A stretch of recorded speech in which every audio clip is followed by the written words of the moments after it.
అసలు UI UX అంటే ఏంటి? యూఐ ఈజ్ నథింగ్ బట్ మనం ఏమైతే ఇంటర్ఫేస్ చూస్తామో లైక్ టెక్స్ట్ కానీ బటన్స్ కానీ లేదా ఇమేజెస్ కానీ ఇవన్నీ ఒక యూఐ డిజైనర్ డిజైన్ చేస్తాడు. And other hand UX person ఏం చేస్తాడు అంటే ఈ బటన్స్ అనేవి ఎక్కడ ప్లేస్ చేయాలో యూజర్కి ఈజీగా నావిగేట్ ఎలా చేయగలుగుతాడో. So this all UX person job role.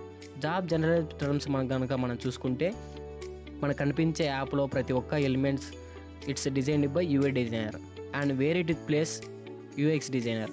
And UI and UX hand in hand నడుస్తేనే మనకు ఒక బెటర్ ప్రోడక్ట్ డెలివరీ చేయగలుగుతాం. మరి యూఐ యూఎక్స్ రావాలంటే ఎలాంటి స్కిల్స్ ఉండాలి? First thing problem solving. Identify the pain point of the user. ఏమన్నా user experience చేయడానికి ఇబ్బంది పెడుతున్నాడో ఆ ప్రాబ్లమ్ని కనిపెట్టి సాల్వ్ చేయాలి. And second thing detail oriented. ఇందులో ఏంటంటే ప్రతి చిన్న డీటెయిల్ ఇంపార్టెంట్ ఇవ్వాలా. లైక్ ఇమేజెస్ కానీ కలర్స్ కానీ ఎలాంటి ఎమోషన్స్ దట్ ఇమేజెస్ కానీ ప్రతిదీ డీటెయిల్గా ఉండాలా. ఎంపతి ఈజ్ నథింగ్ బట్ ఎప్పుడైతే యూజర్ మనకి ప్రాబ్లం చెప్తాడో అరే నాకు అదే ప్రాబ్లం ఉంది అని చెప్పకూడదు, ఆ ప్రాబ్లంని సాల్వ్ చేయాలా. తన ప్రాబ్లంని అర్థం చేసుకొని తను ఏం ఫీల్ అవుతున్నాడో మనం ఏమైతే ఎక్స్పీరియన్స్ ప్రొవైడ్ చేస్తున్నామో దాన్ని ఎలా ఫీల్ అవుతున్నాడో అని మనం ఫీల్ అవ్వాలి. So beginning empathy means understanding user pain.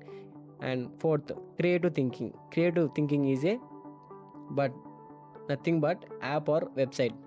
ఏదైతే app or website suppose existing websites ఉంటాయి కదా, యాప్స్ ఆర్ వెబ్సైట్స్, అలానే డిజైన్ చేయకుండా సంథింగ్ మోర్ ఇన్నోవేటివ్ ఐడియాతో ఉండాలా.